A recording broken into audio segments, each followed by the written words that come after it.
Namaste.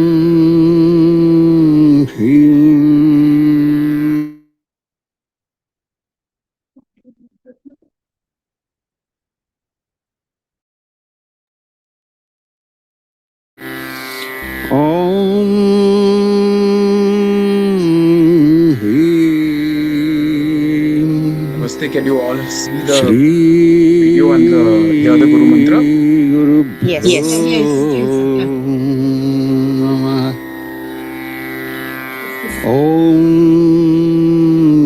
Just sit with our eyes closed for a few minutes. We'll be starting in Shri Guru Bhyo Namah. Om Hrim Shri Guru Bhyo Namah. Om Hrim Shri Guru Bhyo Namah. Om Hrim Shri Guru Bhyo Namah. Om Hrim Shri Guru Bhyo Namah. Om Hrim Shri Guru Bhyo.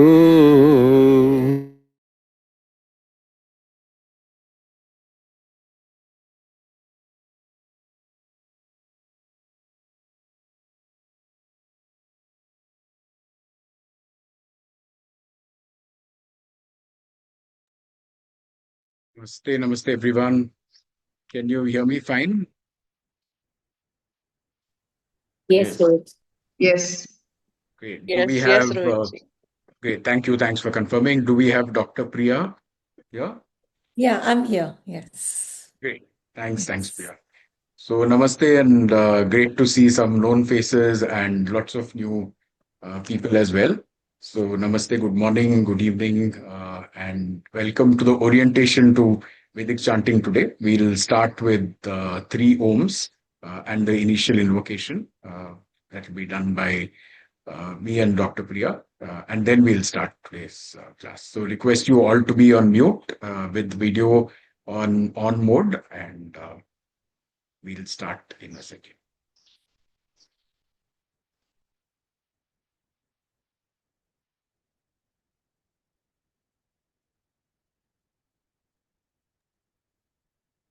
Let's close our eyes and take a deep breath. Oh.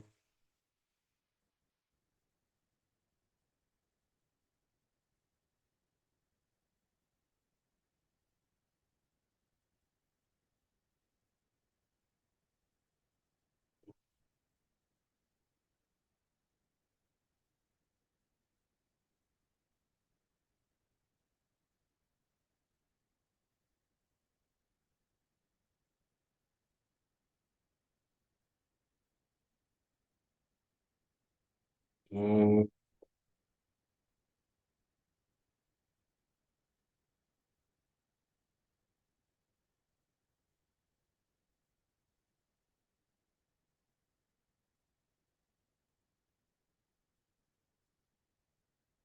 ॐ गणानां त्वा गणपतिगुं हवामहे कविं कवीनामुपमश्रवस्तमम् ज्येष्ठराजं ब्रह्मणां ब्रह्मणस्पत आनः शृण्वन्नोतिभिः सीद सादनम् श्रीमहागणपतये नमः।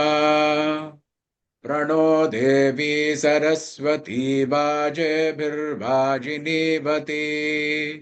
धीनामभित्र्यवतु वाग्देव्यै नमः ॐ श्रीगुरुभ्यो नमः हरिः ॐ ॐ सहना भवतु सहनौ भुनक्तु सह वीर्यङ्करवावहै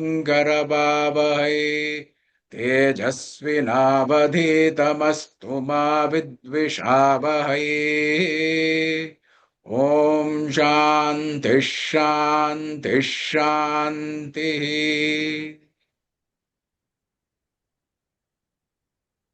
Priyaji, continue to keep your eyes closed, everyone. We'll chant the Guru Stuti. You can all keep your eyes closed, staying muted, chant it along. Om Akhandamandalakaram Vyaptam Yena Characharam Tatpadam Darshitam Yena Tasmai Shri Gurave Namaha अज्ञानतिमिरान्धस्य ज्ञानाञ्जनशलाखया चक्षुरुन्मिलितं येन तस्मै श्रीगुरवे नमः गुरुर्ब्रह्मा गुरुर्विष्णु गुरुर्देवो महेश्वरः गुरुर्साक्षात् परब्रह्म तस्मै श्रीगुरवे नमः ब्रह्मानन्दं परमसुखदं केवलं ज्ञानमूर्तिं द्वन्द्वातीतं गगनसदृशं तत्त्वमस्यादिलक्ष्यम् एकं नित्यं विमलमचलं सर्वधी साक्षिभूतं भावातीतं त्रिगुणरहितं सद्गुरुं तं Namami ध्यानमूलं गुरुर्मूर्ति पूजामूलं गुरुर्पदं मन्त्रमूलं गुरुर्वाक्यं मोक्षमूलं गुरुर्कृपा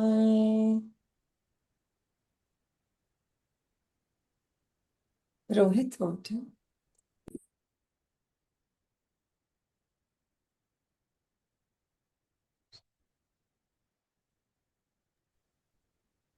Thanks so much, Priya. So, welcome once again to today's session. We have a few people to welcome today, few groups of people to welcome today. Let's start with that and then start off. So, we have those who have joining newly for the first time. So, welcome to all of you. There are some new people who learned in the previous batches and want to continue learning. So, welcome to them. We have a few teachers, aspiring teachers and Abhyasa buddies. Welcome to them. And of course, to Priyaji and Sridhar, who are our teachers from the US and from Bangalore. So, welcome to them as well. Can you see my screen right now? Yes. Is it on full screen mode? Can you see what I'm sharing? Yes, it's Okay, great. So today you've seen the text on Akshaya Tritiya is a great day for us to start. Just like farmers knew which day to sow and which day to reap, which day to do what with their crops, this was something that our ancients knew which day is a good day to start. Today is a great day to start. And with the spirit of Sambho Manamsi Janatam, let us put our mind together and understand. And with our blessings of our gurus, let's start off today's session. So what are we going to do today? We'll start with the introduction to Vedic chanting. So today is not the class actually, but it's more an introduction to Vedic chanting. We look at why chanting and what does it take to learn Vedic chanting. So we have a unique role today. We're going to tell you what's great about Vedic chanting. We're also going to tell you what it takes. So there is a deterrence there saying only if you are prepared for this journey, continue with us. So you have a choice after this to continue after listening to us and the experiences of some of the chanters from the previous batches. We'll give you a little bit of introduction of Vedic chanting. So Priyaji is going to take us through the chanting rules, and Sridharji will take us through the chanting styles today.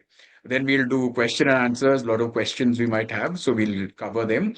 And then we will look at what are the next steps for us to get to a specific class. Is this clear, everyone? Do you want to add, does anyone want to add anything else to this? Will we have anyone unmute and confirm this to me? All good, Rohitji. I think we can move ahead. Great. I can't see anyone while presenting, so therefore I will need some visual cues, audio cues as well. Great. So, what is chanting? Each one of us has to discover our own definition, but this is a part of Swadhyaya. Interesting word. It is self-learning and also learning about oneself. Very interesting word there. So, chanting can be looked as connecting with God through sound. It can be seen as an inward vehicle that utilizes sound as a vehicle to touch one's inner being. And you will hear from the others what does chanting mean for them. And you would have done some kind of chant in the past as well. But Vedic chanting is slightly different from that. It is all of these and beyond that. Vedas are said to be apaurushaya, which is not created by humans. What does that mean? That could mean anything. We need to look at what does it mean in real terms. But just for the sake of explaining, let's take the example of a Vedic rishi who finished the day and he was going back on his way through the sunset. He was walking, and then he or she, the Vedic rishi, there are a lot of Vedic rishikas as well.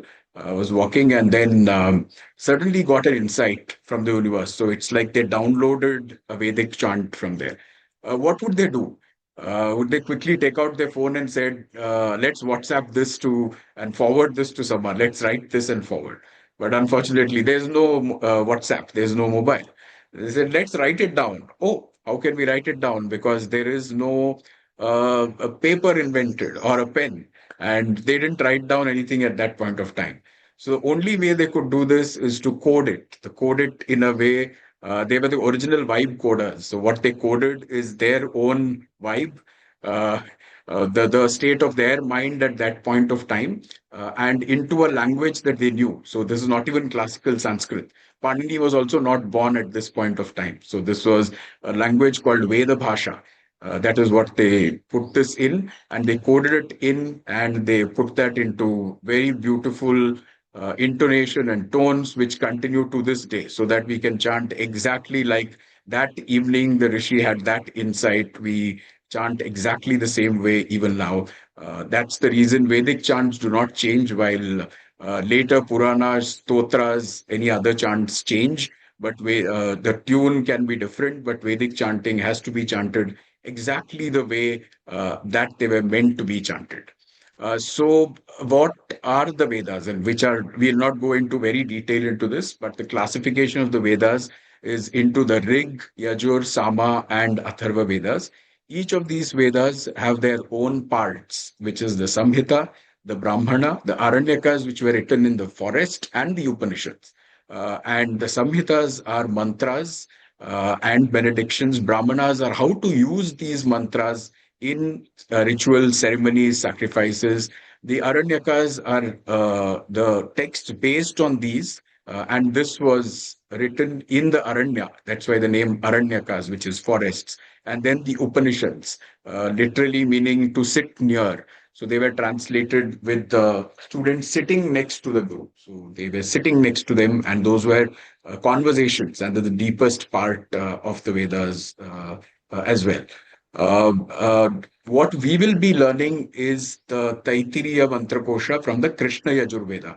So only the Yajur Veda is classified as Krishna and Shukla. We'll not go into the details of the story behind it and why it was classified in this way. But what we'll be learning is the Taittiriya Mantra Kosha, from the Taittiriya Mantra Kosha. What we've highlighted here is parts of that is what we will be learning. You would have seen the news articles recently on Mahesh Rekhe, who did this continuous chanting for 50 days of Dandakrama Parayana of the Shukla Yajur Veda. That is what you have at the bottom. Madhyan Dina chanting, he did that for 50 days continuously in a method called the Dandakrama. So you'll get an example of how that sounds like from Sridharji, who will be taking us through that, and Ghana and the other methods of chanting. I know I'm going a little fast here.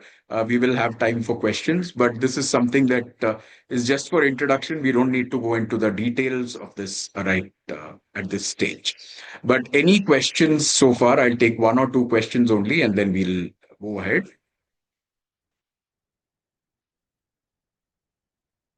Any questions so far?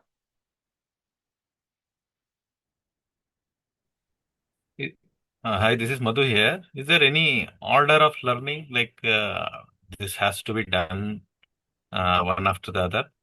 Yeah, so very good question, Madhu. So we've looked at what order works best.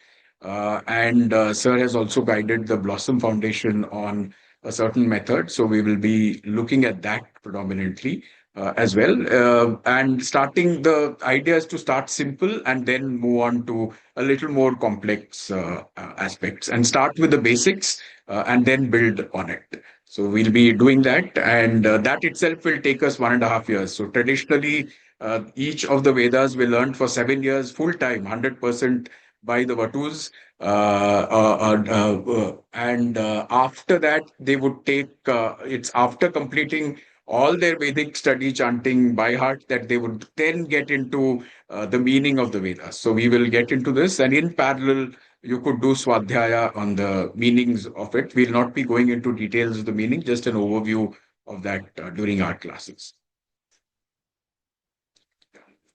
Okay, so with that, we'll move on.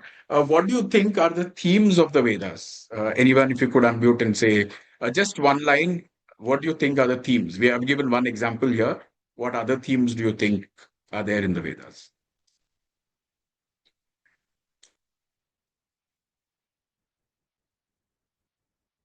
Okay, so let's go ahead. The Vedas talk about a varied themes, and you would see that these are the foundations of our culture and civilization even now. For example, there is a convocation address in Taittiriya Mantra Kosha in the Shikshavalli, where they speak about where the first time, Matra Devo Bhava, Pitra Devo Bhava, Acharya Devo Bhava, all Satyam Vada, Dharmanchara. So all of this comes. So this is the teacher giving instruction to the student on the day of their convocation. And it also says, do those actions which will bring merit, and don't do the other actions. So that is one of the themes of the Sikshavalli. There is a very interesting part of called Brahmanandavalli. Sir likes this part a lot, which talks about it's like the levels of Ananda which are there.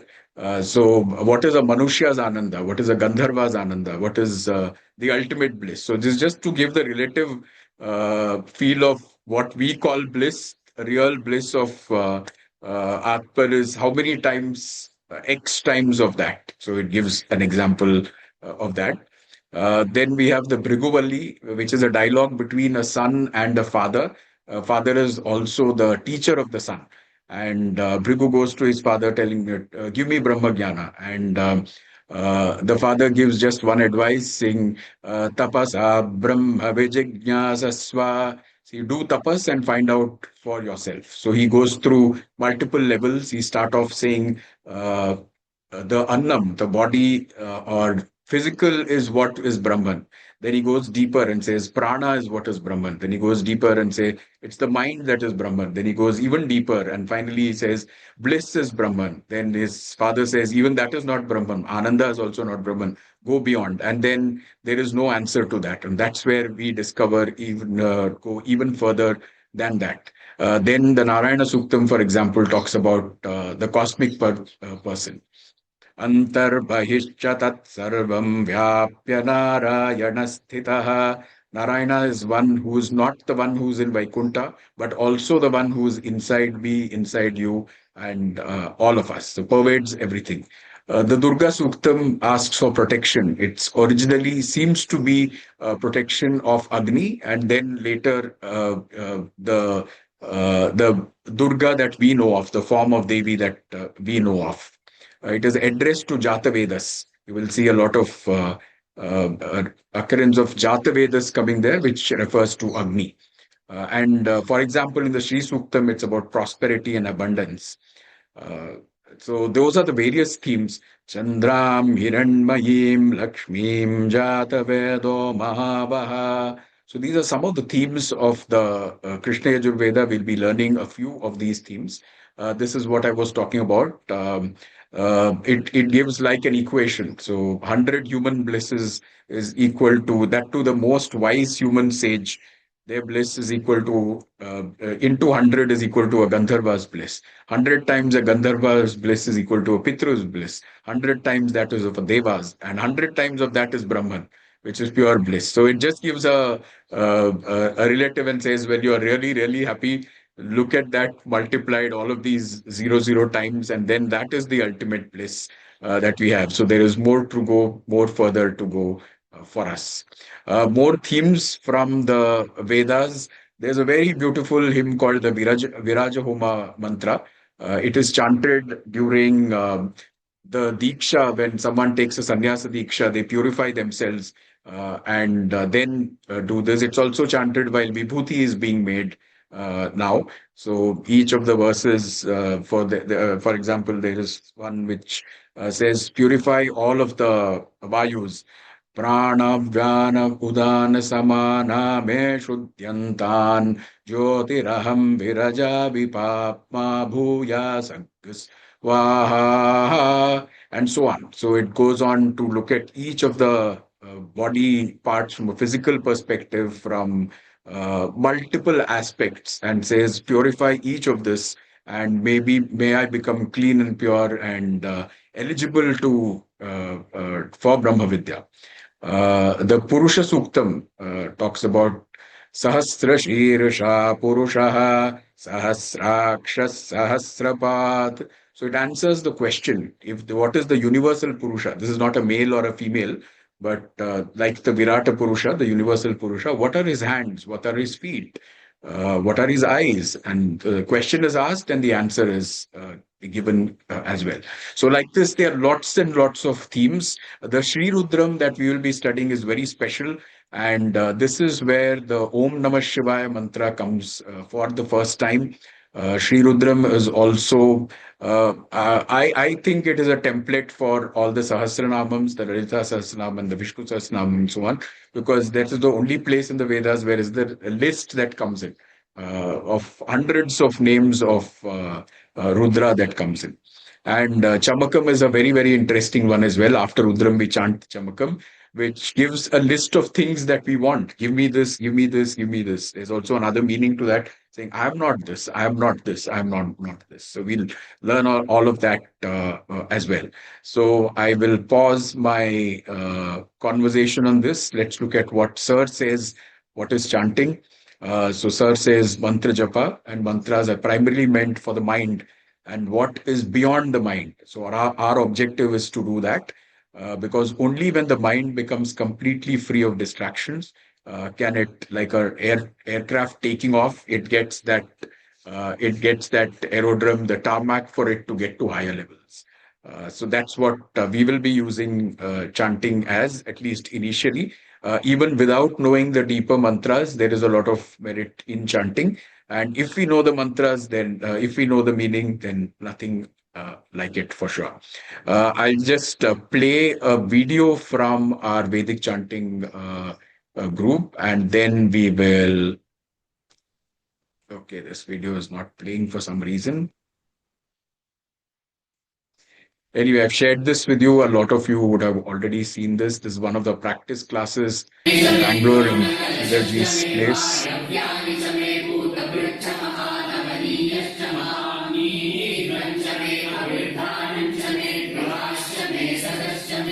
This is when we were practicing for the Prana Pratishta.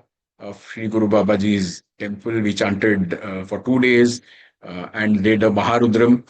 We've been very, very fortunate to do multiple Maharudrams as well, and an Ekadasha Rudram every time, at least for Mahashivratri. So with that, I will hand over to any questions so far. I'll take one or two only because we have more to cover and we have a Q&A round separately. But any one or two questions on what I just very quickly covered.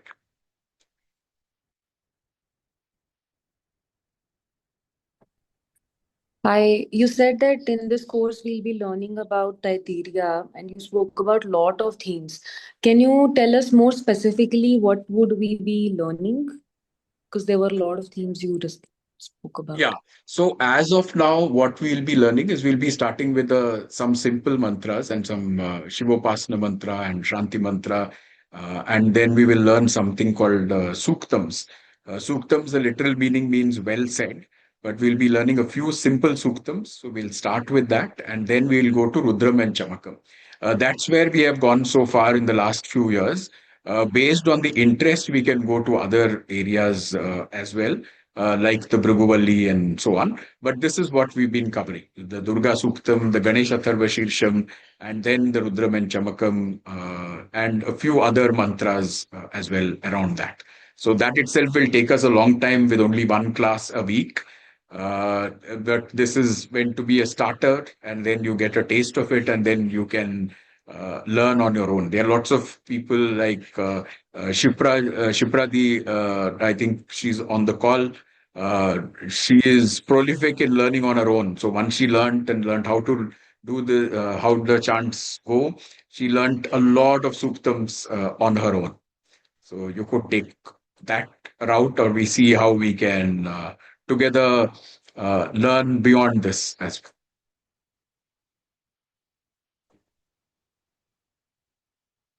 Yeah, I hope that answers. We'll take one more question before moving on. So Anuji, very big question. What does it take to purify for Brahma Vidya? That is beyond the scope of today. But one of the things is chanting that helps. And this is not for everyone. If you have a call for it, it is for you, but it's not for everyone. Our core sadhana is our kriya, our japa, and so on. This is over and beyond. This is a plus to that. And yeah, that's what I would like to say about this. With that, handing over to Priyaji, we'll take detailed Q&A later as well. So, Dr. Priya, over to you. Thank you. Thanks, Rohit. Rohit, there's one question before I go ahead. Someone has asked, will we be learning the Soundarya Lahari also? So these classes right now that we're talking about are very specific for Vedic chanting. There are other avenues for non-Vedic chanting, the shloka, etc. But what we are going to focus on today is primarily Vedic chanting. So my name is Priya, and I live in the US most of the time when I'm not traveling to India.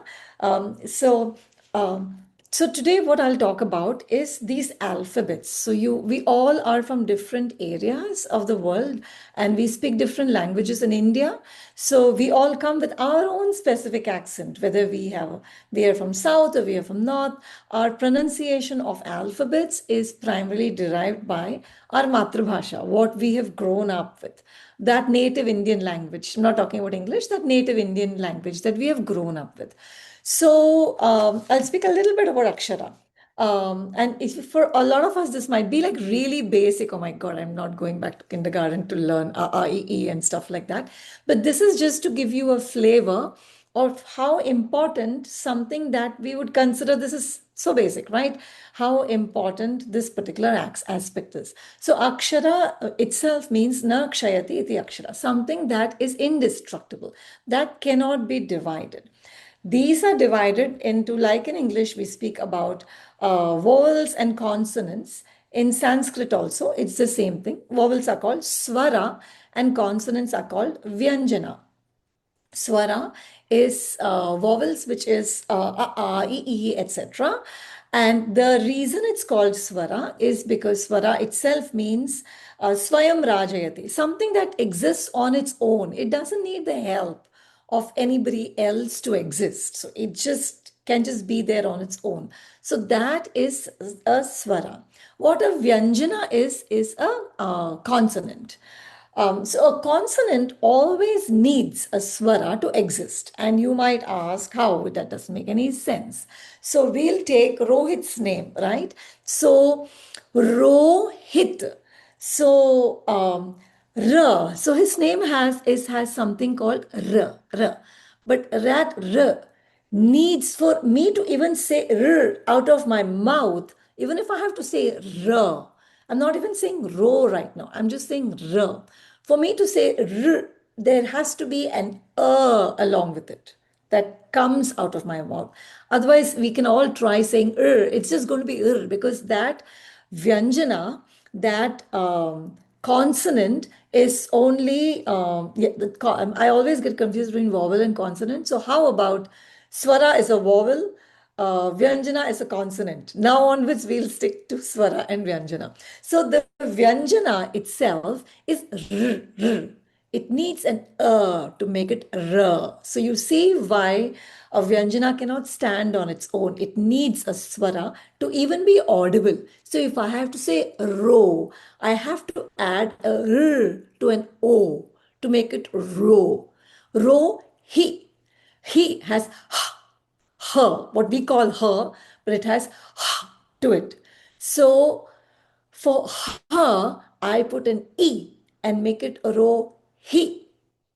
This last alphabet, is very interesting now in Rohit's name, right? So we will call him Rohit. So the is a th. But if I have to pronounce it out of my mouth, it'll be the. So if his name was a Sanskrit name, you would not have said Rohit. You would have said Rohita, and maybe you would have added a visarga after that, but that's a different thing altogether. So this is the first place where our hurdle will end up coming because we all speak different languages. So the other name is Bhagwan, right? We call God Bhagwan. But it's the same way that you would read in Devanagari, if that was written in Sanskrit, you will read it as Bhagavana. So that's going to be a slight rewiring for our brain. So now that you understand, we'll just go through what an akshara is and what are the different areas that they're going to be pronounced in. When you have your actual class with Rohit or Sridharji or me, then you will learn this in a little more detail and you'll have like a proper practice. Today's is just to give you a flavor of it. Rohit, I'll take the next slide, please. Thank you.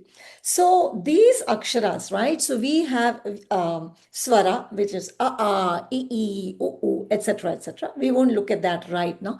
Similar to the English alphabet. So if you do not know Devanagari, you know your own language, maybe it's Tamil, Telugu, or Malayalam. Same concept applies everywhere else too. Or even if it is only English, it's okay. The same concept applies.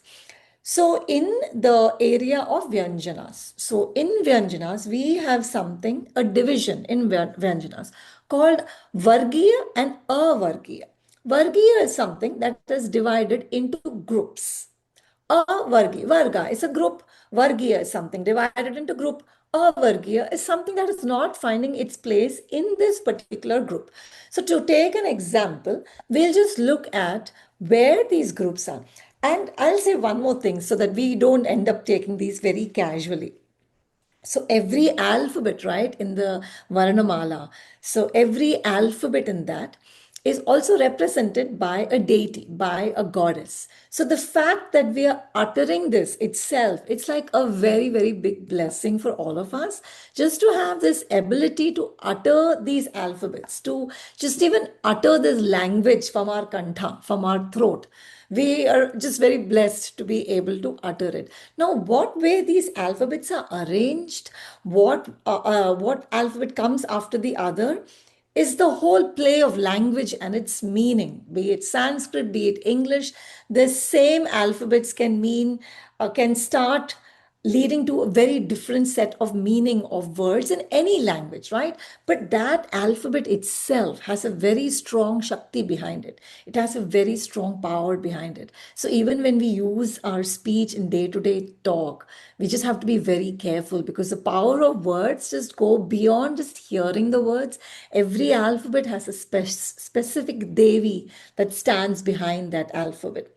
Having said that, so there are five sthanas, five places where this categorized alphabet. Some alphabets are not categorized. Now we're talking about categorized alphabets. So there are five places where it originates from, where the vyutpatti of that happens. So we'll give one example. Kantha is throat. This is more important for people like who are non-Hindi speakers. So the throat, there are five alphabets that originate from the throat. So that is a kantha. In English, it's called guttural, but kantha in Sanskrit or in any other, a lot of regional languages. So when you say k, so that comes from the throat. K comes from the throat. What are you doing differently? You're just giving little more emphasis to the second alphabet. That's why it's sounding different, right? But the origin is the same. The origin is the throat. So k, k, g, g, ng. The last alphabet, nasal, is a very special category. As you chant, you'll realize why that is such a special category. So the way we move air within our mouth, our throat, the prayatna, the effort that we take in moving air is what makes the pronunciation distinct. This language we learned so easily, right? Just listening to it. What's the big deal? Ka, kha, ga, ghanga. It's so easy. But the mechanics that goes behind it is immense.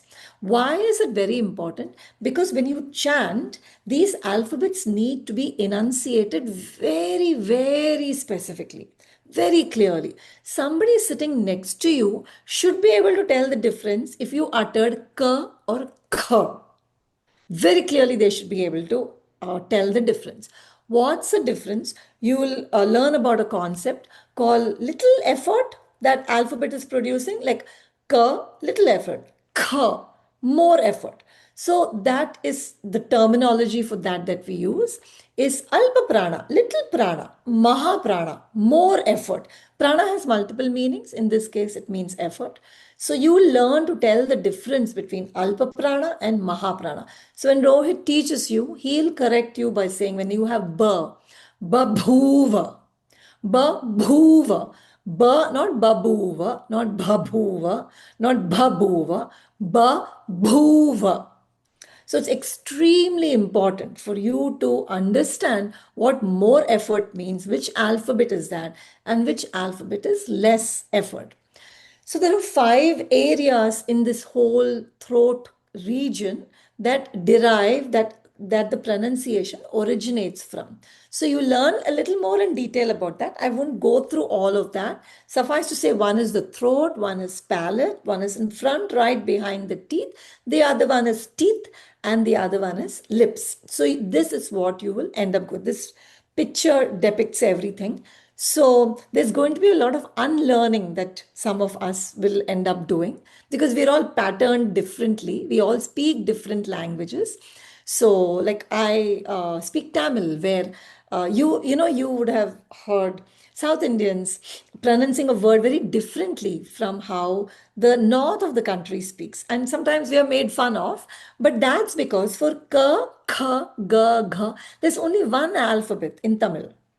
So there's just that alphabet. So if I say khana khaya or gana gaya, it might end up sounding the same to you. Khana kaya is what I might end up saying. That's not because of an accent. It's because all these five alphabet in that category are represented only by one alphabet in my native tongue. So it's going to be some amount of learning and some amount of unlearning, which is beautiful because you will see in your class, different people will have different issues. So some words will come very easy to you, and you'll be like, oh my God, why are they struggling so much? This is such an easy word. And some words which you think are so easy might not come that easy to you, because all of our brains are wired a little differently. So just remember, as you're breaking through these barriers that we have all grown with, we are deconditioning ourselves. So it's by chanting. Somebody had asked a question about some a very heavy question, but just one little step is, by chanting, you are rewiring your brain. You're unconditioning yourself. We're used to something since childhood. We are just trying to break those conditions, which all this stuff is ultimately to help us in our spiritual practice. Yes, it brings a lot of joy. It's very addicting, but it's to help us in our spiritual practice. So, yeah, this is a depiction of the anatomical place. So I'll take the next slide, Rohit.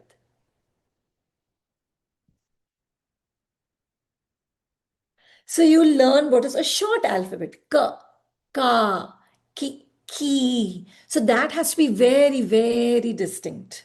So almost like an exaggerated version. You learn what is short, hrasva, dirgha, what is long. We spoke about effort, less effort, and more effort. You learn concepts of alpa prana, mahaprana.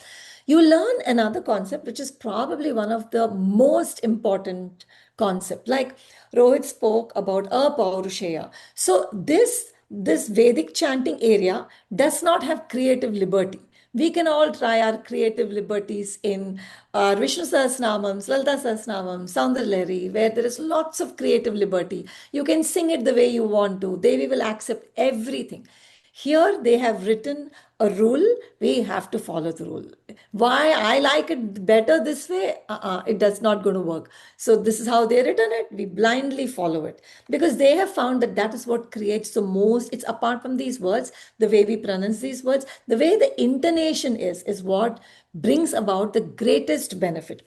In a lot of sahasranamams or a lot of chanting, knowing the meaning gives it's very special. Here, pronunciation itself, it's like a medicine. You take this medicine, you know how it acts, you don't know how it acts, it's going to work for you. So chanting is more something like that. So you learn concepts of udata, anudata, swarita. So like when Rohit chanted, right? It kind of went up and down, sometimes a little more down, sometimes a little more up. So you learn what is an udata, what is anudata, what is swarita. You'll also learn what are the bases. So we just had a class recently, a mantra chanting class by BYVK, and we got a question that what is the basis of everything that we are talking. So we never want you to walk away thinking, oh, this is Sridhar's class, Sridhar taught me, or Rohit taught me, or Priya taught me, or this is how I learned in Blossom. All these rules have been set in Sanskrit textbooks.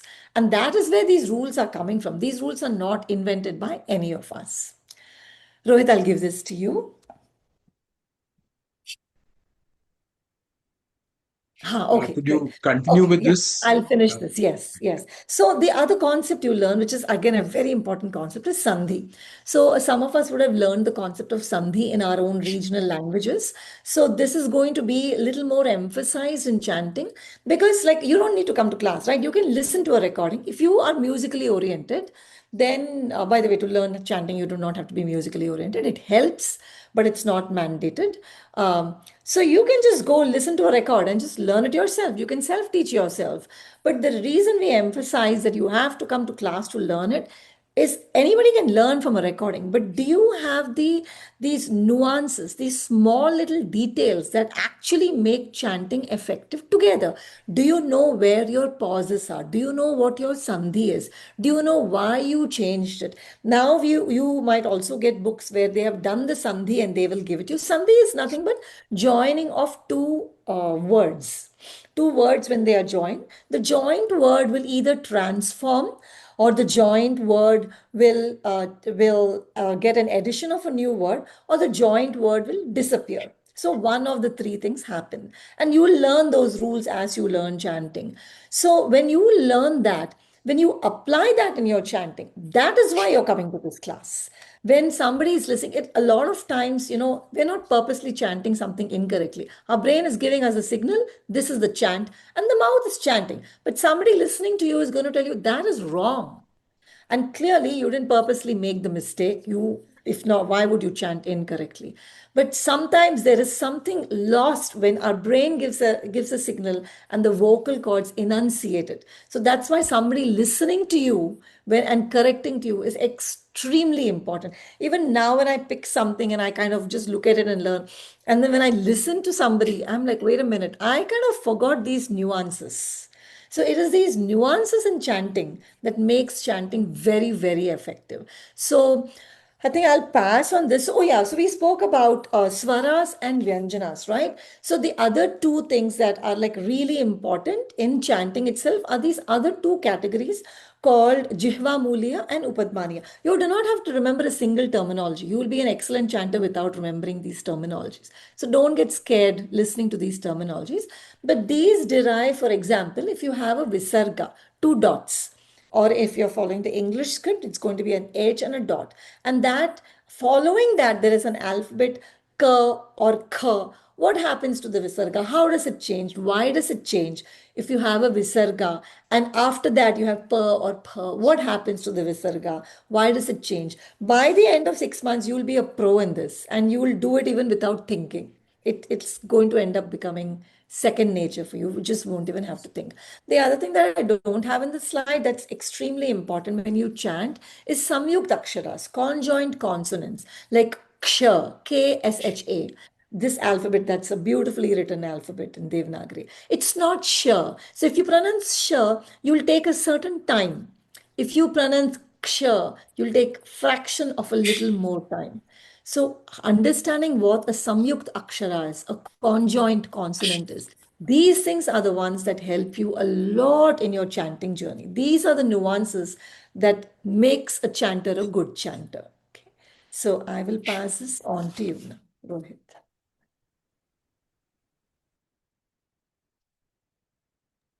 Great. Thanks so much, Priya, for that overview. Some of my fundamentals also got clearer.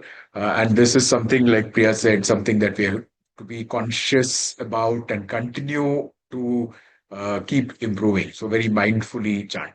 So I know we have 10 minutes in the actual session, and we have Sridharji taking us through the various chanting methods.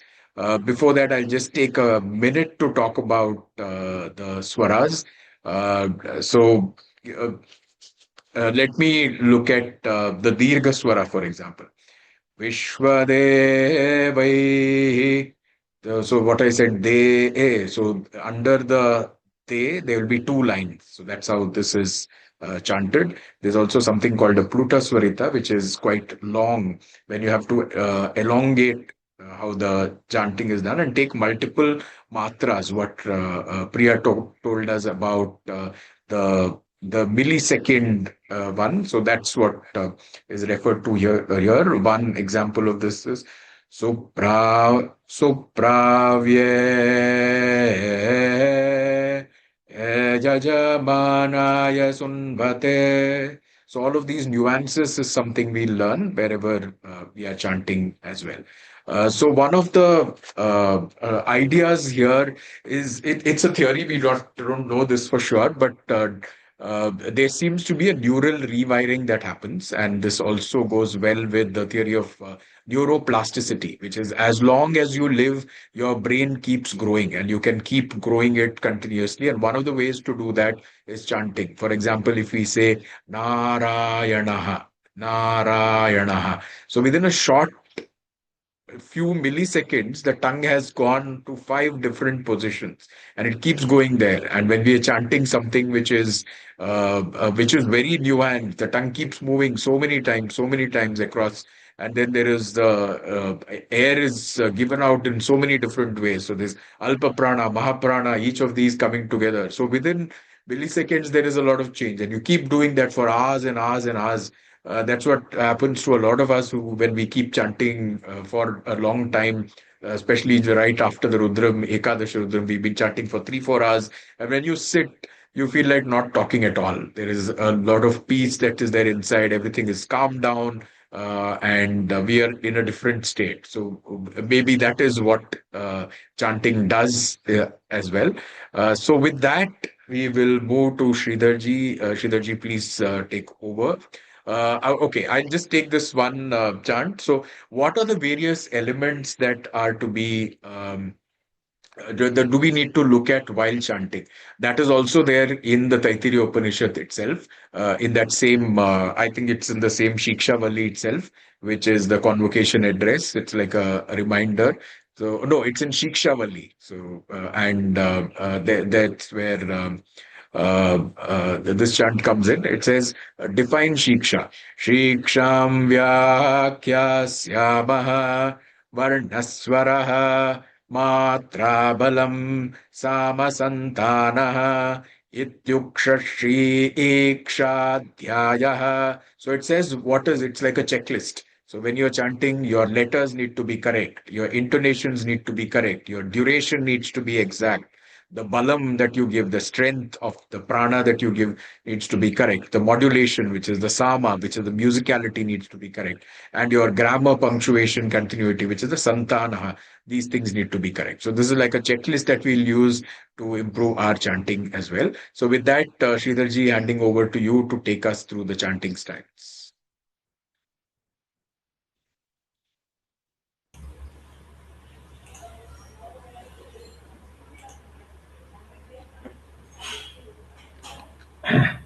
Namaskaram to everybody.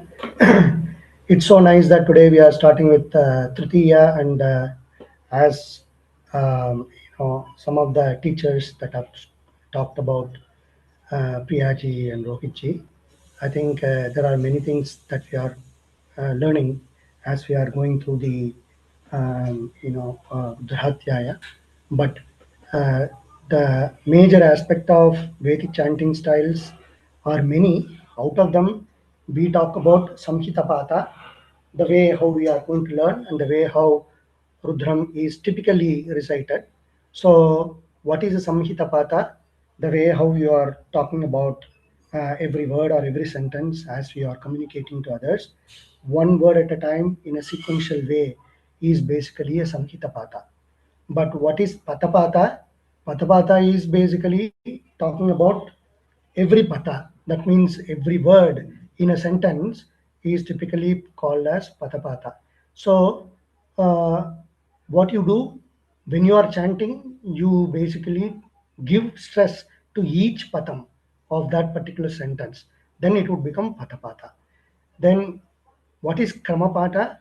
These basically talk about 1 2 1 2 1 2 1 2, like that. It would take one word and the adjacent word together, and that is how it is called Patapata. We will see all the examples as we go forward, but the point is to see that why all this kind of circus that we need to do.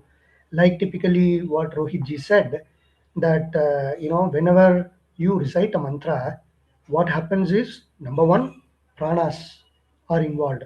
Number two, chakras are involved. Number three, whenever you are doing the pranas and chakras, pranayamas are involved, right? So now, when you also do that, and when you do navigate through the tough words, you would also do the rewiring of the learning and new neurological connections, all those things, the benefits that you talked about. So in these three forms that we called up as Samhitapata, Patapata, and Kramapata, all these are various combinations of reciting these sentences or words in a progressive forward direction. There is no way that you are going to talk about a word or multiple words in a reverse direction. All are 1 2 3 4 1 2 3, or 1 2 2 3 3 4, like that it goes on. So that is why it is called basically this recitation, which is basically called as natural recitation styles, right? So this is called Prakriti Pada. 1 second, sir. Can we go to that? Yeah, I'll come to this one. Can you go to the previous slide, please? Yeah, Prakriti Patas. So that is why you see the first three in the first group. And the second one, Jatapata, Malapata, Shikapata, Rekapata, Dvajapata, Dandapata, Rathapata, and Ganapata. If you take all these 8 ways of talking about it, this has the modes where you will also have not only the forward pathas, forward sequences, but it will also have a combination of reverse sequences. So that is why it is called Vikriti Patha. Prakriti Patha, Vikriti Patha. So in Vikriti Patha, you will see many of the combinations that you talk about, all seven. Jatapata means you will have 1, 2, 2, 1, 1, 2, 2, 1, 1, 2, 3, like that it will go on. And Malapata, you will have all the words, typically recited as a Mala. That means it will start from 1, 2, 3, 4, 5, then it will go up and then it will come down, right? And then you'll have Shikapata. So all the combinations of various words are talked about as very many Vikruti pathas. But then the main thing out of all these 8 pathas, last one called Ganapata is supposed to be the most important, most complicated ways of learning. Like typically Rohitji said about the guy who did 20 days about the typical recitation, that is basically based on the complicated sequencing of the Veda mantras, and that is why it is called Dandakarana, right? That is how it was talked about, and it is supposed to be the best. Now, why is the complication unnecessarily and the circus is because the main thing is, if you talk or if you say Rudram or any mantra in a Samhita Pata, which is in a typical natural way how we talk about, then you will have the benefits associated with that will be onefold. If it is a Pathapata, it will be twofolds. If it is a Jatapata, it will be fourfolds. Right? Jatapata is coming up here, which is more complicated. Right? But if it is Dhanapata, it will be innumerable way. So how would you consider that as innumerable way? The science is involved, and as you know, the ways how we produce the pronunciations and the sound and vibration is nothing but mechanical wave, and the mechanical wave, you typically talk all these electronics and communication comes into picture. That typically you talk about you reaching out to a person who is maybe near you or near your room or maybe inside a house. But then what about people talking about no, if you recite the Rudram, then the entire world and the cosmos basically will be reflecting it, or basically everybody will be beneficial, or the communities, or the community in the country, or in the village, or in the grama, all those people are able to get the benefit out of it, is because of the total multiple reflections that are happening, total internal reflections happening in the world, and each of these vibrations going on to the cosmos and getting multiply reflected and getting the multiple benefits out of it. Number one. And number two, what are these are my interpretations, right? So what are these udatas, anudatas, and dirgha swarita that Priyaji or Rohitji talked about? They're all nothing but, if you consider it from the science and communication perspective, they're all nothing but the carrier wave which is used for any of the signal. Data or video needs to be actually modulated to send it through the long distance, right? So how the science works, how the radio waves work, it is basically through the modulation technique. You are in a position to have a carrier wave basically taking the signals and going to the destination where you are sending it. In the same way, the Udata, Anudata, Swarita, they talk about the sinusoidal wave, which is a band, which is nothing but your crest and trough. That is nothing but your, the frequency at which you are trying to send or pack the signal that is available in the Rudram, Chamakam, or Ganapati, Ganapati mantra, or any other mantra for that matter, Narayana mantra, whatever it may be. So that is how it is basically going to travel long distance, and it is supposed to provide the multiple benefits out of it. Can you go to the next page, please?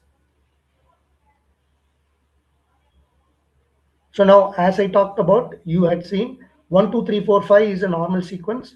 1, 2, 3, 4 is each of the sequence in individual way. Then talked about Kramapada 1, 2, 2, 3, 3, 4. It is a combination of but progressive way.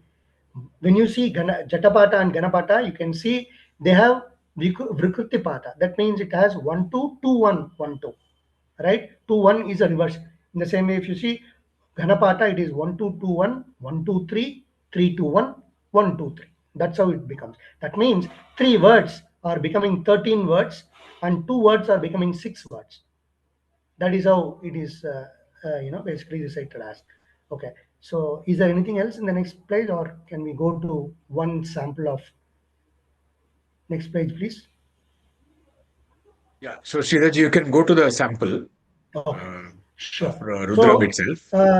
let's see how the Samhita Pata, Patapata, Kramapata, Jatapata, and Dhanapatas are recited in a sample video. Especially, we'll take Rudram only, and that too we will take the best part of Rudram, which is nothing but Panchakshara, right? So if you see, Yeah, Sridharji, you can continue. We don't need the slide because there's nothing in the yeah, slides. yeah. So let me just put the background, music.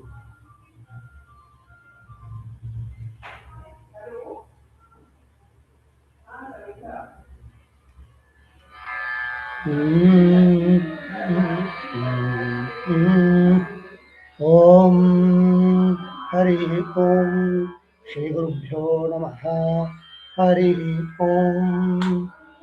Now we will take the Shiva Panchakshari, which is there in the eighth Anuvata, which is center of the Rudram.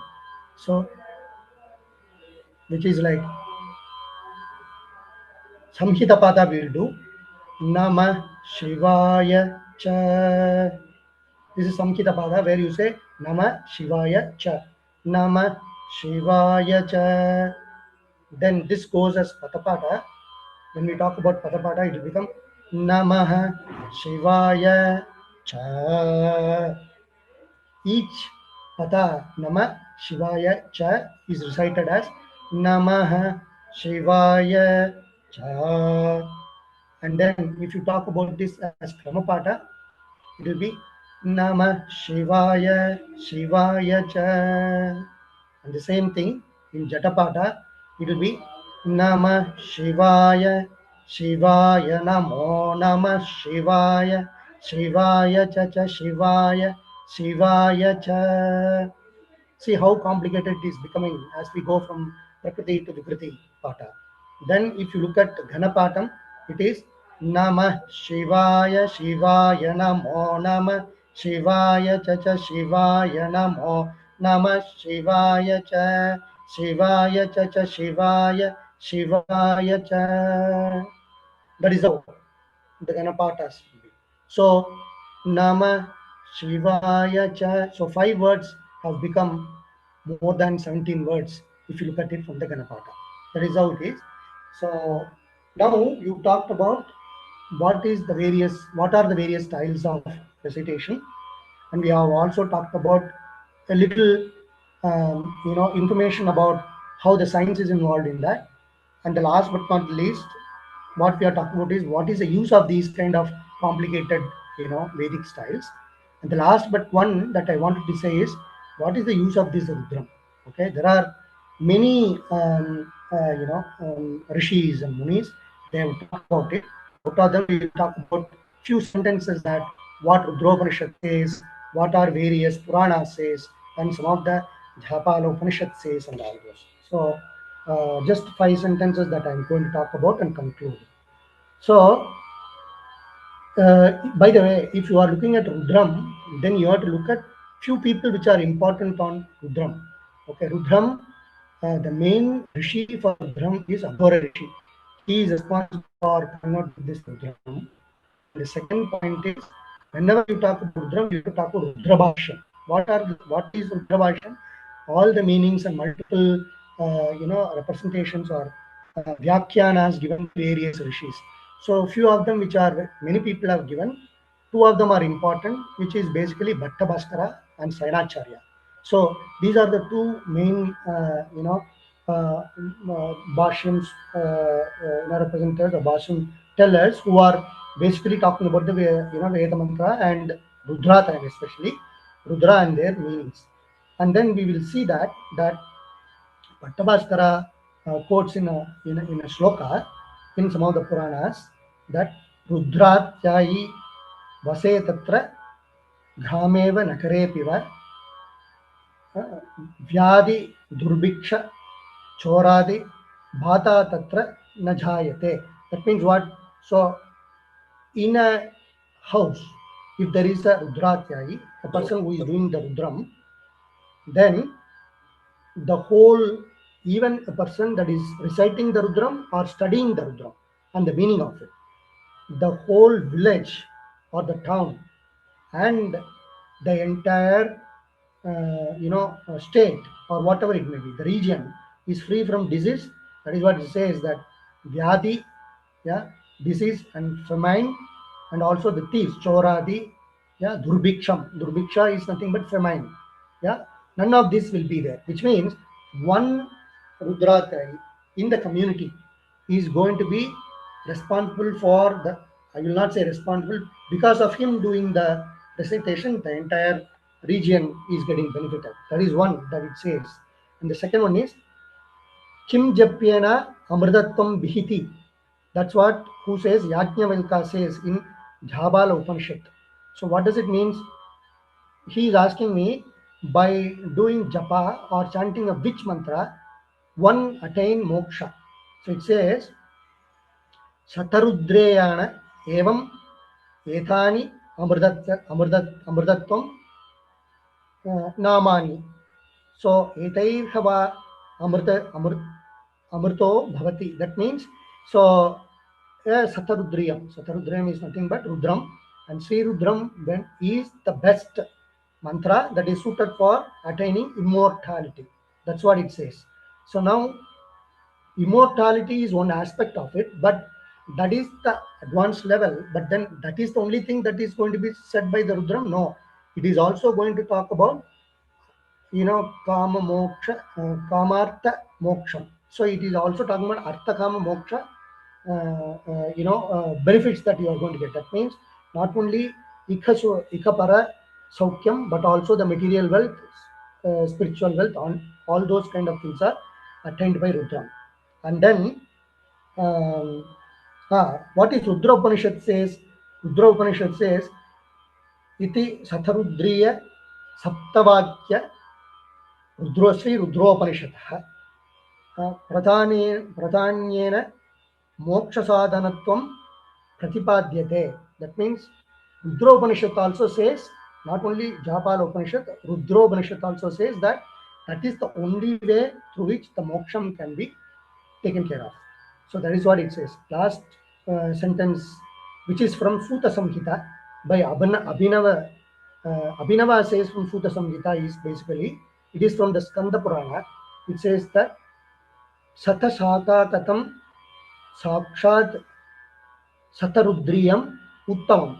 So what they are talking about, many mantras are there, many Vedas or Veda mantras are there, which are innumerable in nature. 100 is one Sankhya that he is talking about, but many innumerable branches are there.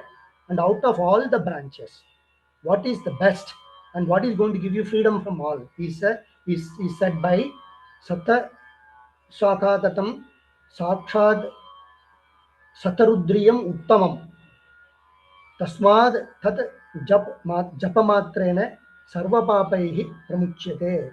So not only the papas are neutralized, but also you get ikasaukyam, parasaukyam, material wealth, spiritual wealth, and the most best.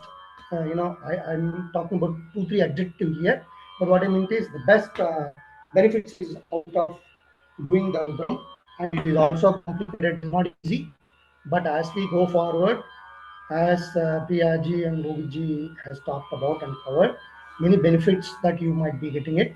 But however, it is not a sprint which you will be able to learn it in quick time, but it is a marathon. So if you are basically ready for it, and if you are committed to it, dedicated to it, you need to spend at least half an hour a day, every day, practicing it and doing the sadhana of it, and that's when you will be able to do a significant and a beautiful mantra called Rudram, and that will take you at least 8 months or 9 months for you to come up to speed. For some of them, it may be 6 months, some of them it may be 8 months, some of them may be more than a year or 1.5 years, but that doesn't matter.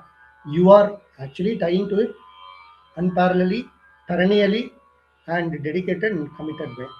That is how I would say and conclude my session. Thank you so much. Thank you, thank you. Thanks so much, Sridharji. I'm not blessed with as much conviction as Sridharji. So I think some of these are more branding, marketing on saying this one is the best, this is the best. You do this, this you'll get, and so on. But the what we should look at is इस्तेमाल कीजिए फिर जान जाइए खुद जान जाइए. So use it and then you'll know, practice and you'll know for yourself. So Belaji, thanks for being here. We have Vivek ji as well. They are the inspiration behind this, and also they've been active chanters as well and learners first of all. So if you could tell us about your experience and your message for the chanters from on behalf of the Satsang Foundation NCR, Belaji and Uh, Vivek. uh, First of all, my pranams to all the teachers.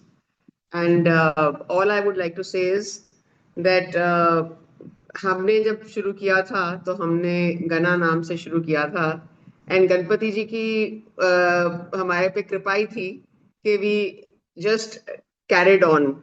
We did not know what we were in for, but definitely it requires a lot of practice.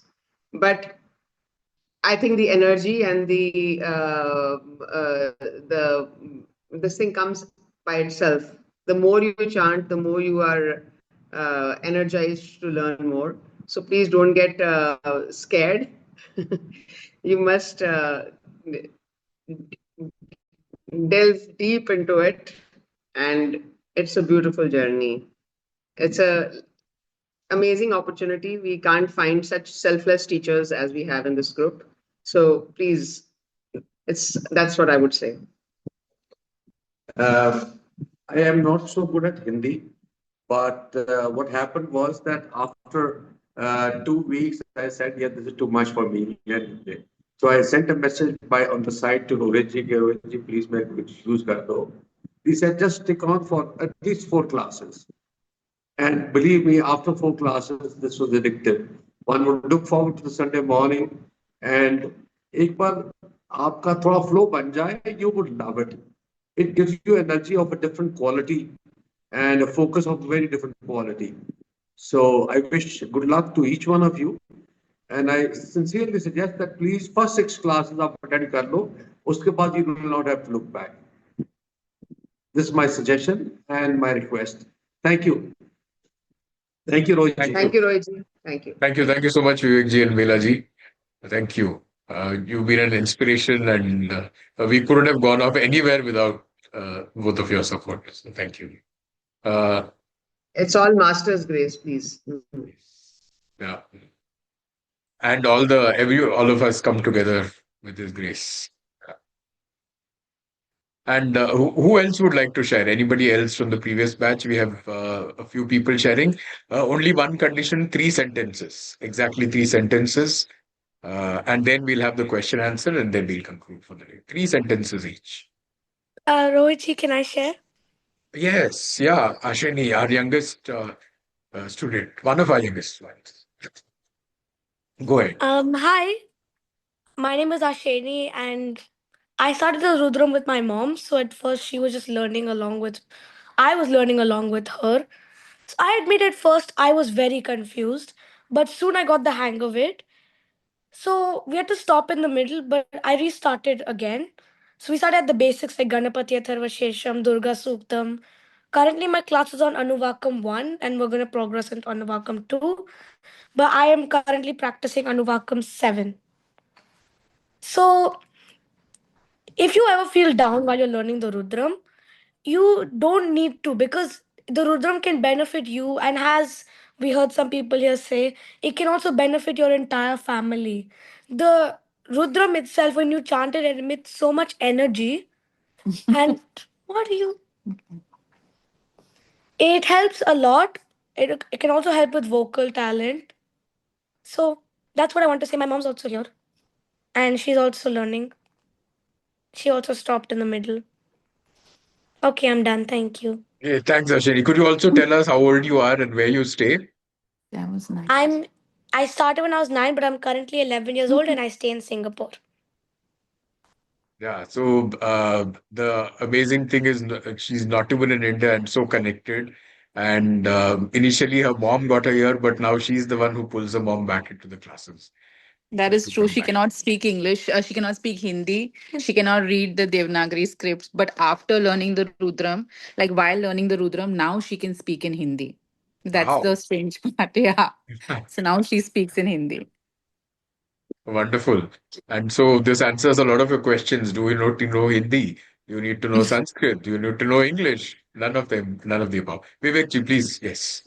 One of the other things that helped me was, motivated me was reading the meaning of Rudra. That was very helpful. It's amazing what means. So please read the English part because I read the English translation of, and that was very helpful. Thank you, Roji. Yeah, thanks, Vivekji.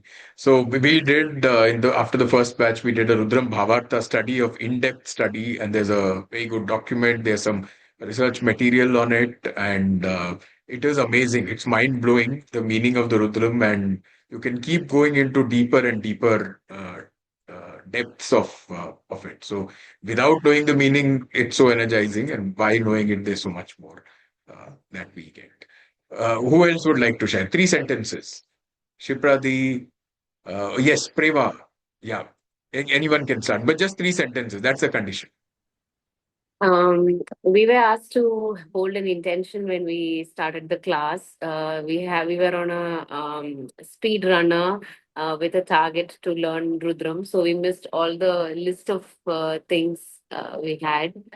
So that's why I'm here now to also because I miss chanting.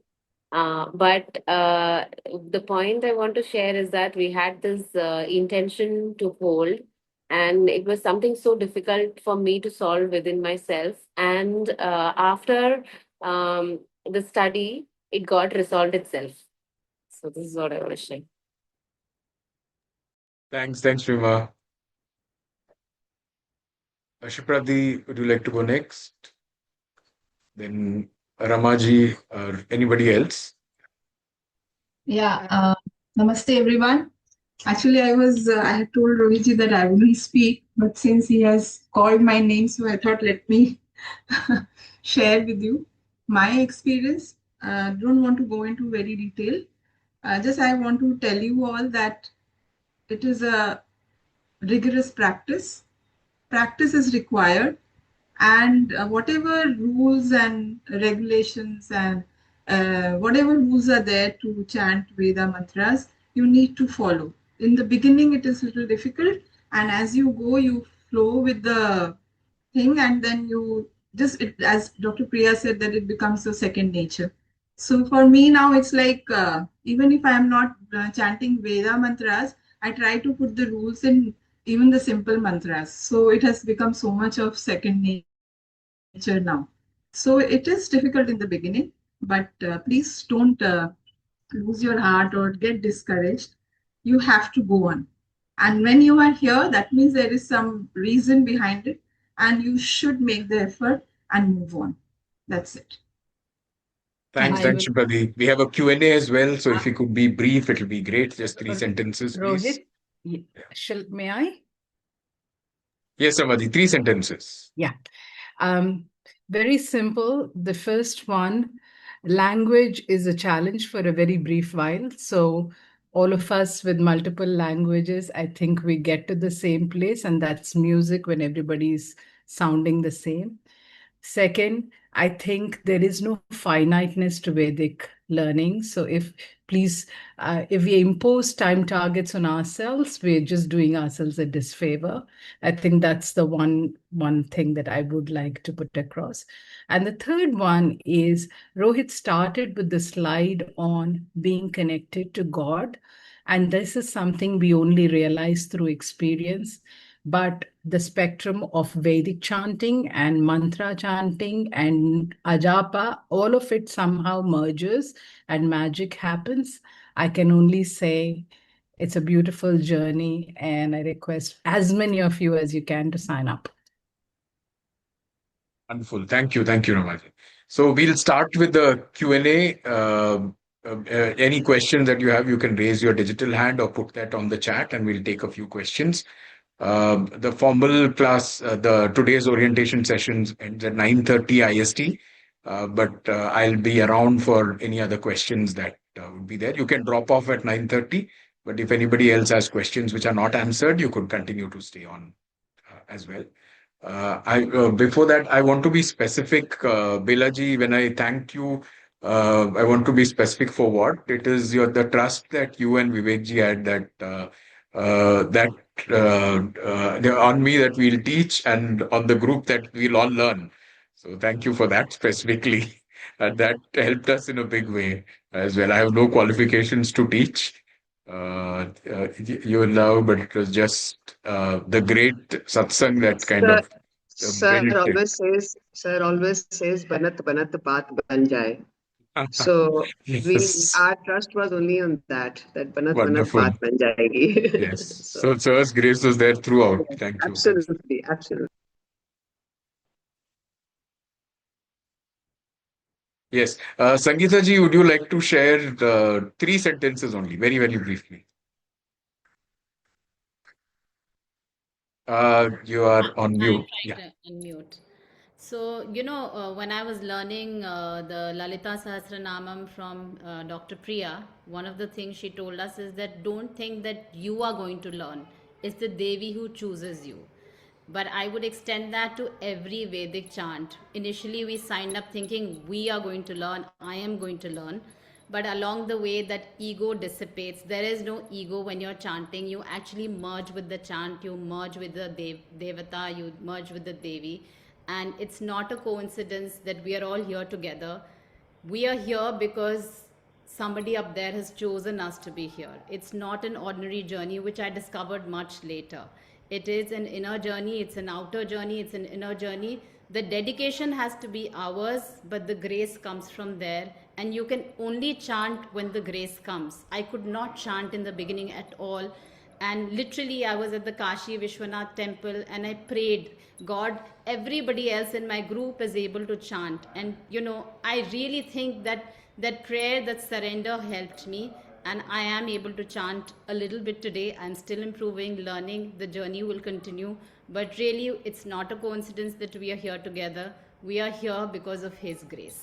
So we have to take it as that, and we have to learn with the spirit of surrender that we are not doing it for ourselves. And really, you will know that at one point there will be no ego that I am chanting. Somebody up there is making you chant.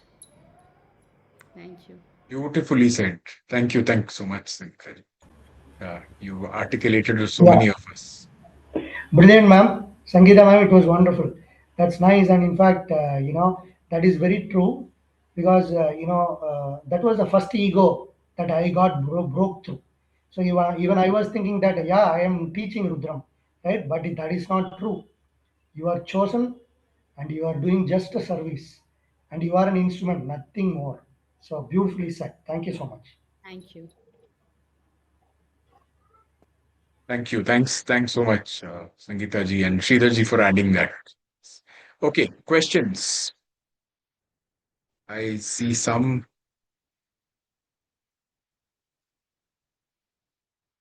So for materials, Anuji asks any more information on the benefits of the Rudram, we'll send that.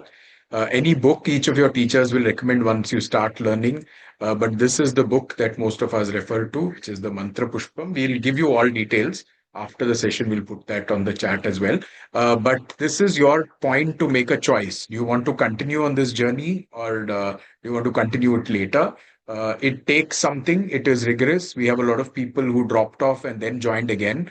Now, there are people who dropped off from all the batches, batch one, batch two, batch three, and now they're here again in batch four.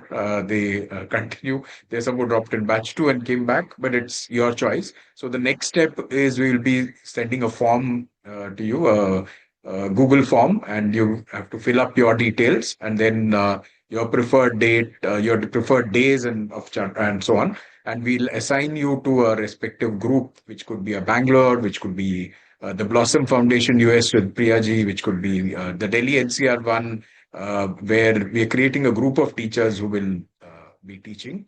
So that's the next step here. Any other questions? Time slots will be decided afterwards. It will most probably be on Sundays, either Saturday or Sunday, based on which classes you'll be joining.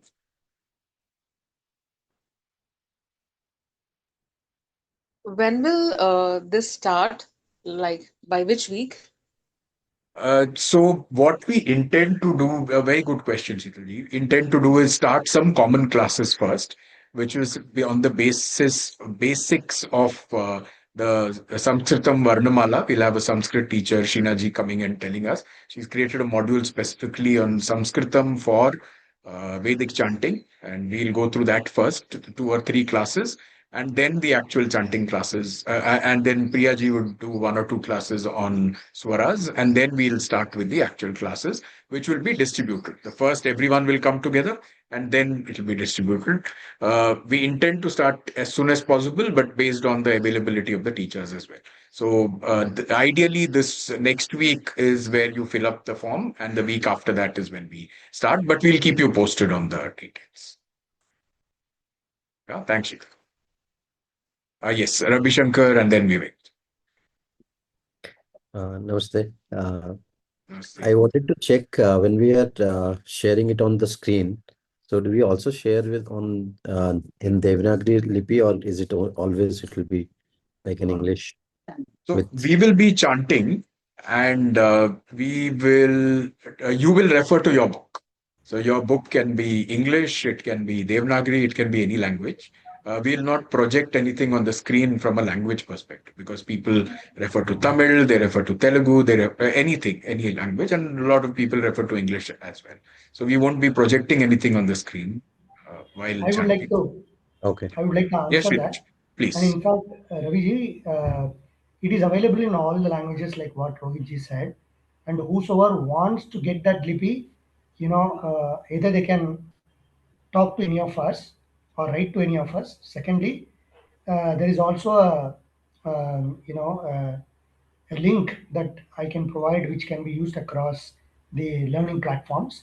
So there you can get as much languages covered as possible. But however, at the end of the day, like all of our teachers say, Sanskritam is the best way to learn because it will have a lot of Akshara Suddha and Swara Suddha representation. Thank you. Yeah. Thank you. Actually, I'm Thank you so comfortable much. with Devanagari Lipi. That's why I was actually checking. That's okay. Thank you. That's Rohit, can I add something? Yes, Priya, please do. So, in ancient times, there was no book and stuff like that, right? So, this is Shruti.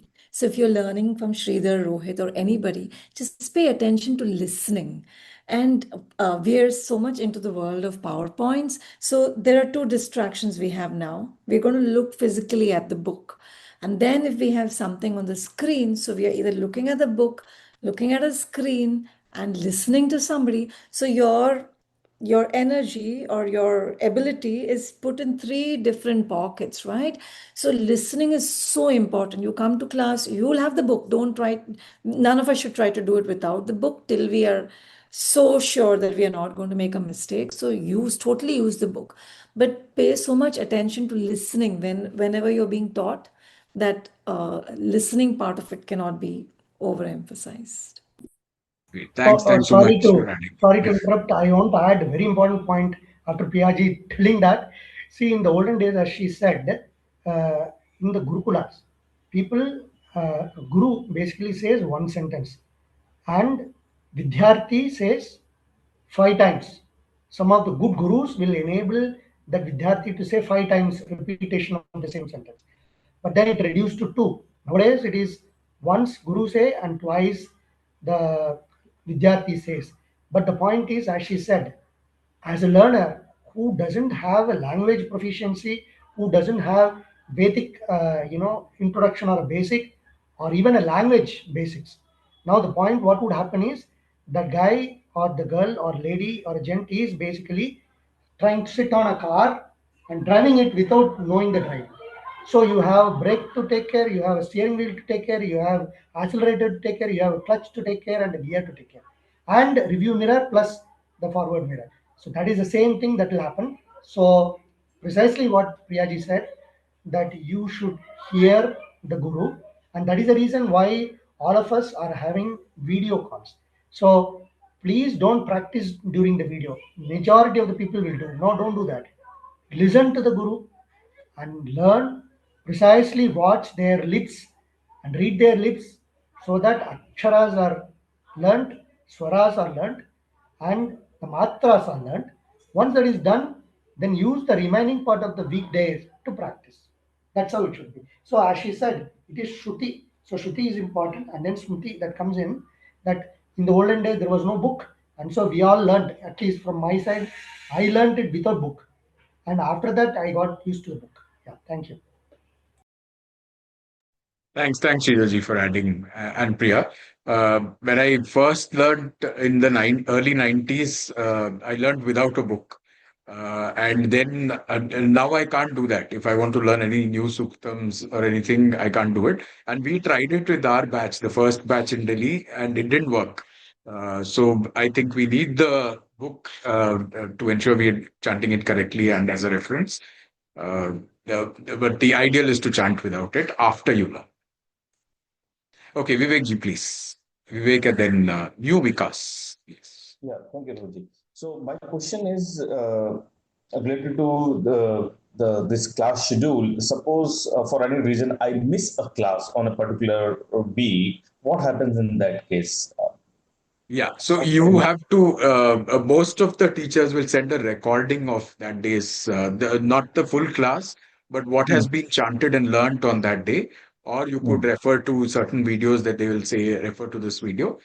So you catch up. And the idea is also to connect with others in the batch and practice with them to catch up with what you missed. But you'll have to catch up. The sessions are not recorded. You need to be live for the learning, and wherever if you miss, then you have to catch up by yourself. There will be some structures like an abhyasa buddy created at a later stage, so they can help you correct it as well. So based it's on the individual class, and group learning. So based on the class, like you said, US, Delhi, and Bangalore, will you create separate groups, separate Yes. WhatsApp groups, and Yeah. that way? Yes, yes. There'll be separate groups, separate timings for each one. But we will come together physically to chant as well at specific times, like for Mahashivratri and so. Okay, okay. Thank you. And also weekly we have chanting session. So in the chanting Yes. session also people come through and then do their practice. Yeah, from the last 6 years, I think, Sridharji, or more, every Sunday he anchors a session, IST evening 6 to 7:30. So anybody can come listen or chant during that time as well. That's one more practice opportunity. In Delhi, we try to come together each month. We've had a break right now, but we try to come together and chant, and that's a wonderful way for us to stay connected. Thank you. Yeah, Vikas. So, are there any specific rules that we need to take off outside of this chanting structure when we follow, like when, where, how, or any prep work to do for chanting? So, Priya and Sridharji, would you please take that? I'll have Sridharji take it. He's very familiar with rules in and out, so he'll be able to answer that very well. Sridhar? Hello, what was the question? I lost all of you for a minute. What was the question, please? He said, are there any rules outside of the class that need to be followed? And then he asked that what prep should be done.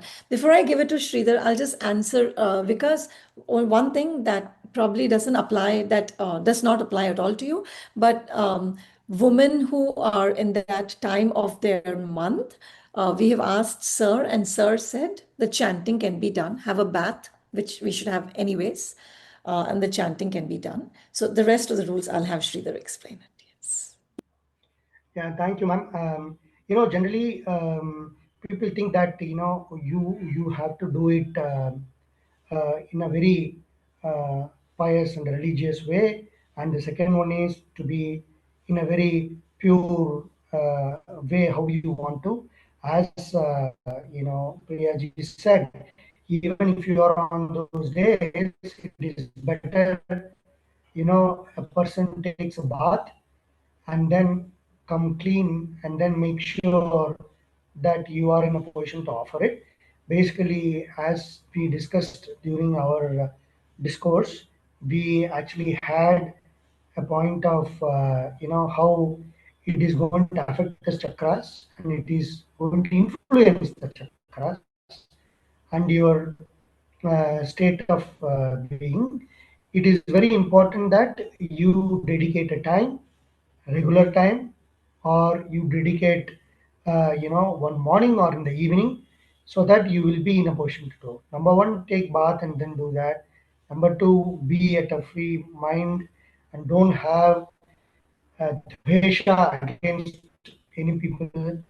Be in a calm environment, so that you are in a position to say it with focus. Secondly, many people, when they do, they basically do the chanting in a very quick way. That is number one. Number two, they also shake their head and they also use their hand for representation of the swaras or matras and stuff. Ideally, these are not supposed to be done, and you should say without, you should be able to recite Veda mantras without any gestures or without any hand movement, head movement, or without any high speed. So it needs to be moderate, and people should be in a position to be pure, clean, neat, and you sit in a room where you can sit every day and do the recitation. It is like doing a puja. It is Veda puja. Vedanath is the way how we have named our group.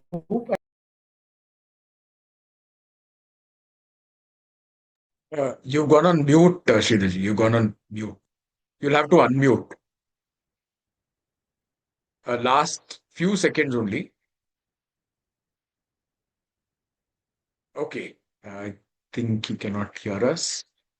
Let's go ahead. Any other questions? You can put it on the chat as well.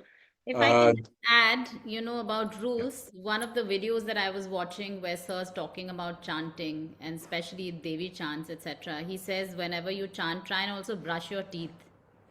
So your mouth should always be clean before you chant. This is from Sir's videos. And also, Sir says, try as far as possible not to lie. When you're on this journey, you are taking Devi's name, you're taking God's name with the same tongue you use in your mouth. So don't defile it in any way with lies or gossip, etc. We have to try and become more conscious of that and reduce that. Great. Thanks so much for adding that. Rohit, I'll just add something to Sangeeta, more practical. So don't chant on a full stomach.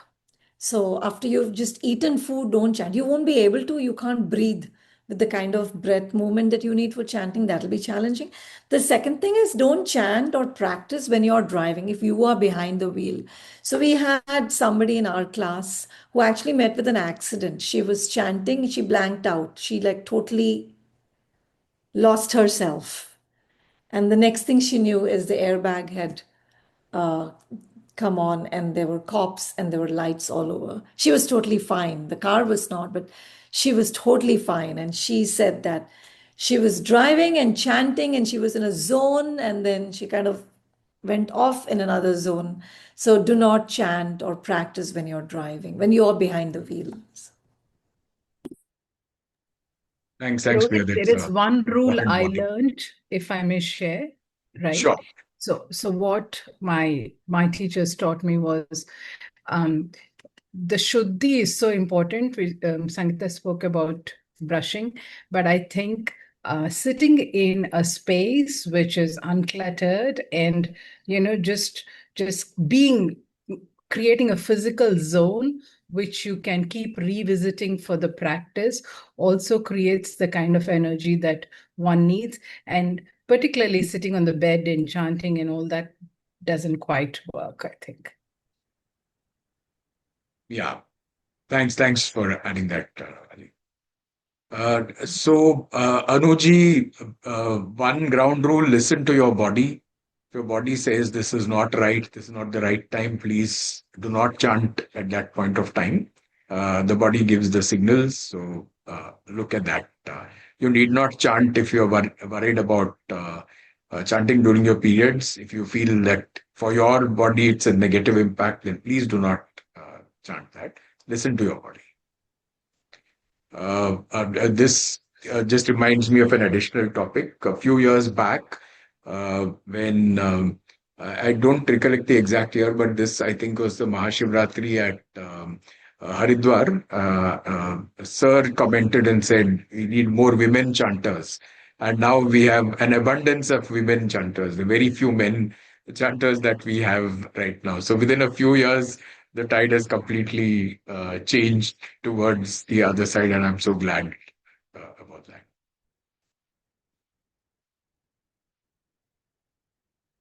Okay, any other questions, or shall we? Only one point that I wanted to say. Yes, Somebody was talking about chanting the car and stuff. So even I would also say that you could still listen. There is no question for you not to listen. You can listen, and I have learned many Vedas. In fact, Ganapatas listening to when I was going to my work. So that's not a problem. But don't chant. If you chant, it is becoming a problem because you are involved in that. But however, I would say please avoid it. Do it like what Rama Mama said. It is better. Basically, sit in a place quiet and pious religiously, and making sure that room is clean and you are clean, and then do that. That's all I would say. Thank you. Listening is very, very important. Like she said, we had a lady in the first batch who was in a sales role, didn't have any time, had to travel a lot. So she put headphones, earphones, and listened, and then that helped her chant very well. One of the best chanters. Even I used to drive and listen to the Rudram from the beginning itself when I started learning. So till now, twice a week, I've made it a point at least to listen in the morning when I'm driving to school. So it has really helped. Listening, not chanting, just listening. Yes. And never attend a class while you are driving. Never attend a class when you are traveling. That is important. You have to attend a class because you have to participate. You have to attend a class only when you are stationary and in a room where you can do that without any problem.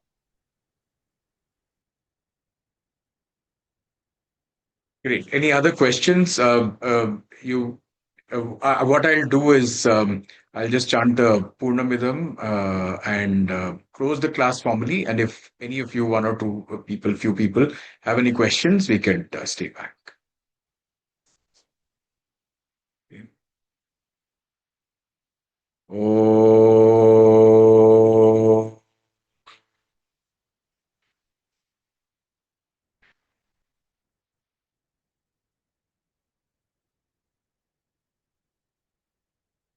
Purnamadah Purnamidam Purnat Purnamudachyate Purnasya Purnamadaya Purnameva Vashishyate Om Shanti Shanti Shanti Om Shri Gurubhyo Namaha Hari Om Loka samasta sukhino bhavantu sarve janaha sukhino bhavantu Hari Om Tat Sat Shri Ramakrishna Arpanamastu.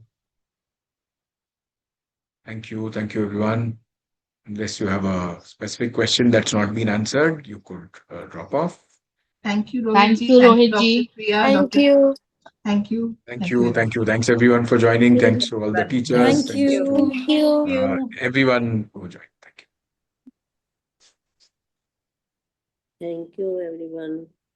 Thank you, Dadi. So one question. Thank you, everyone. Yeah, yes, please. Yeah, I can't see your name, sorry. Jigisha, sir. Yeah, Jigisha. Yes, please. Sir, what I've You can call understood me is, Rohit. Yeah.